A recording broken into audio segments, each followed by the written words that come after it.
Welcome to another deep dive. Today, we're taking a fresh look at a topic that might seem deceptively simple: describing your daily routine in English. Now, if you're like many of us, you've probably faced that moment where someone asks, "So what do you usually do?" And your mind just, it freezes. Yeah, completely blank. Happens to everyone. Or perhaps your answer comes out as a series of short, choppy sentences, more like a checklist than a conversation. Right, like a list of actions. Not very engaging. Our mission today isn't just about memorizing more verbs, though we'll certainly touch on some useful ones. Sure. It's about transforming those basic building blocks into smooth, natural, and genuinely engaging descriptions. Descriptions that make you sound confident and, fluent. Exactly. This isn't just a language exercise, really. It's a powerful tool for connecting with people, sharing a bit of yourself, and building rapport. What's truly fascinating here, I think, is how mastering your daily routine description acts as a kind of stealthy bridge. A bridge? How so? Well, it links to discussing almost any other topic in English, whether it's job skills or future plans, maybe even cultural differences. It's not just a grammar exercise. It's like a conversational Swiss Army knife. It's a fundamental entry point that you'll use all the time in real-world interactions. Like meeting new people. Or job interviews, yeah. Tell me about a typical day. It comes up constantly. That's a great point. I know my own early routine description sounded like a robot's log. Wake, eat, go, work. Yeah. Been there. It was painful. Yeah. So for you, our listener, let's unpack this. We'll start with a quick high-speed refresh. Okay. Just on the foundational vocabulary and grammar. Think of it not as a reminder of what you already know, but maybe as a chance to sharpen those tools for the more subtle, fluent techniques we're about to explore. Exactly. We're refining, not restarting. Yeah. You already know verbs like wake up, eat breakfast, go to work, read, go to bed. Right, the core stuff. These are your anchors. And you're comfortable with time markers in the morning at 7 a.m. After that, finally. And you're also familiar with frequency adverbs like usually, often, sometimes, and never. The key isn't just listing them. It's using them naturally. Precisely, integrating them smoothly. And of course, for habitual actions, we rely on our old friend, the simple present tense. You know it. I wake up, she goes, we have. The bread and butter. And just a quick pro tip here. Don't forget that A's for he, she, or it in the simple present. It's a small detail, but it really polishes your fluency. Makes a difference. It really does. Shows attention to detail. Now, to give us a practical framework, let's imagine our listener, let's call her Sarah, is preparing to talk about her typical day. Okay. Initially, she might just list her morning like this. I wake up at 6 a.m., I brush my teeth and take a shower. Then I make my bed and eat breakfast. I usually drink tea or coffee. After that, I get ready for work. Yep, simple, clear. Simple, but a little flat, maybe. And that's exactly the challenge, isn't it? Knowing the words and tense is just the start. The true fluency, the real goal, comes from making those descriptions flow. Right. So this raises an important question. How do we help Sarah avoid sounding like a robot reading a list? That's the million-dollar question. My routine descriptions used to sound exactly like that, like a checklist. What's the first step you recommend for linking ideas more smoothly? It's really all about connectors. Using those linking words. Okay. Instead of those short, separate sentences, we string them together. For Sarah's morning, she could say something like, first, I wake up around 6:30 a.m., then I brush my teeth and get dressed. Using then. Or, after I get dressed, I go downstairs and make coffee. You see how those simple words then, after, before, once, finally create a much smoother journey through her actions? Yeah, it flows much better. Like before I leave for work, I always check my emails quickly, or once I get home, I usually start cooking dinner. It connects the dots. I can already hear Sarah's routine sounding so much more connected. But beyond just linking actions, how do we make it truly interesting? Because even a well-connected list can still feel a bit, dry. You're spot on. That's the next layer. It's adding details and, crucially, reasons. Reasons. Don't just say what you do, but maybe why or how you do it, or even how it makes you feel. Give me an example for Sarah. Okay, so instead of just, I go to the gym, she could say, I usually go to the gym after work. Right. Because it really helps me de-stress. See, that because makes all the difference. It adds purpose. Oh, I love that. It adds a whole new dimension. Even if your routine is simple, you can still add personality that way. Totally.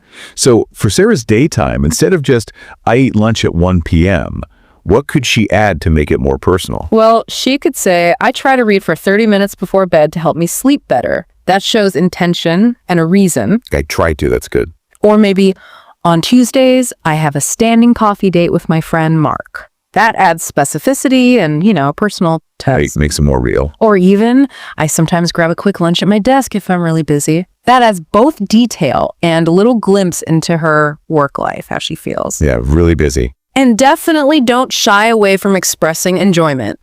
I absolutely love my quiet mornings with just a cup of tea before the house wakes up.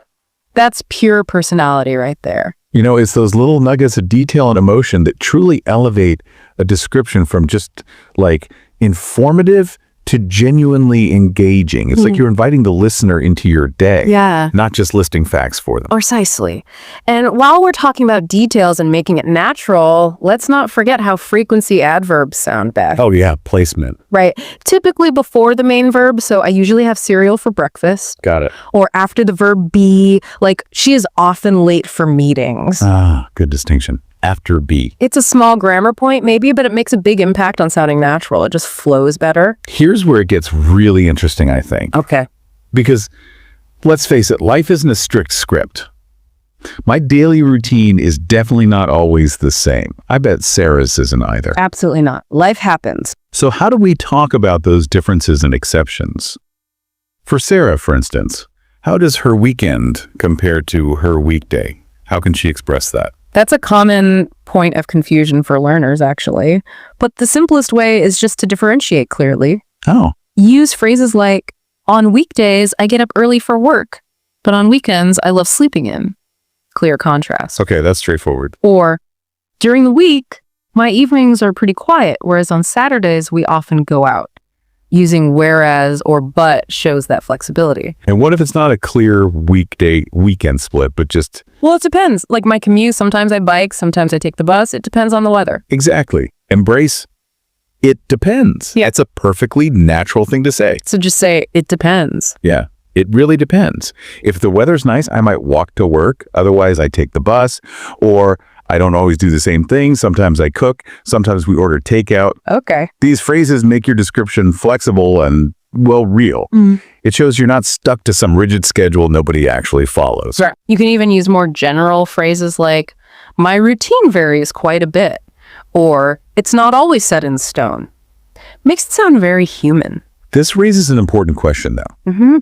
How can you take your descriptions up another notch?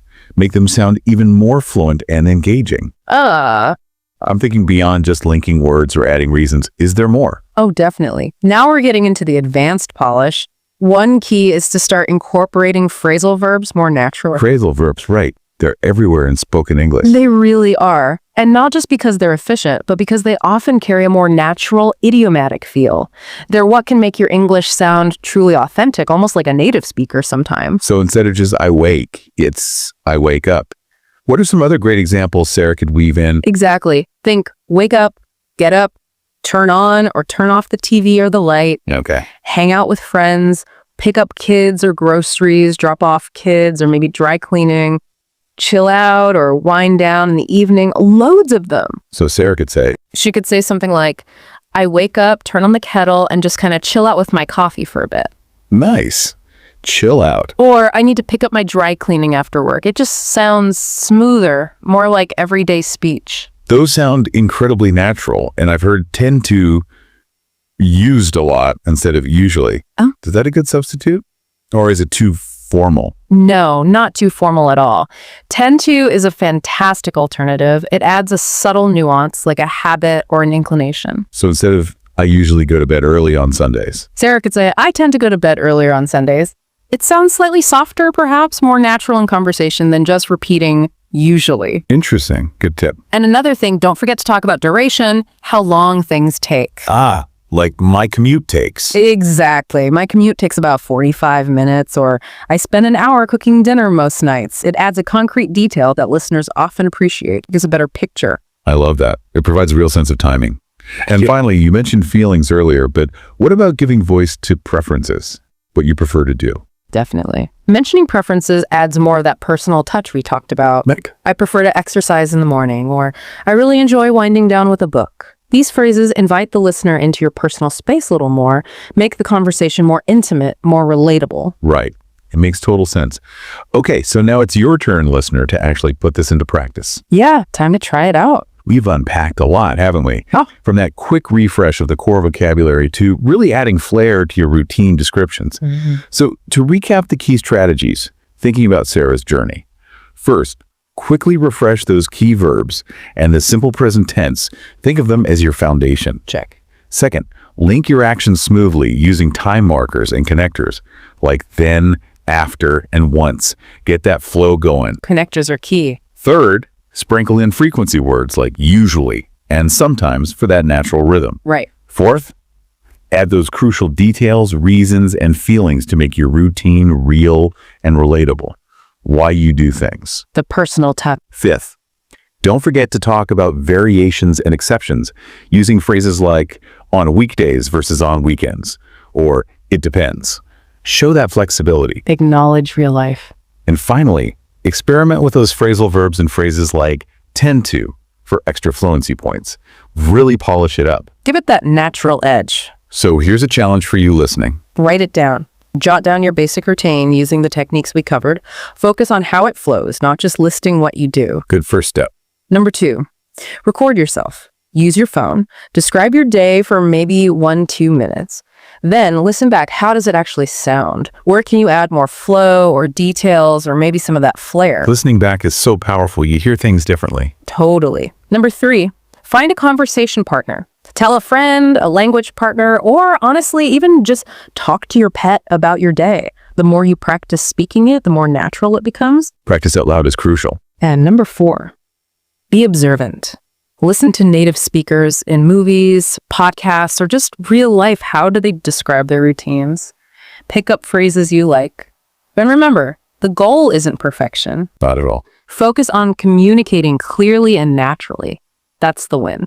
Ultimately, what this deep dive shows us, I think, is the surprising power of something as common as your daily routine.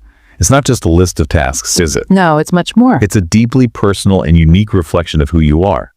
It offers this endless wellspring of conversation if you learn how to express it naturally. So think about this. What's one thing you always do, or maybe your absolute favorite part of your day, that you'll try to describe using some of these new tools? Yeah. Pick one thing to focus on. Consider not just what you do, but why you do it, and how even the smallest details of your routine can reveal something truly unique about you.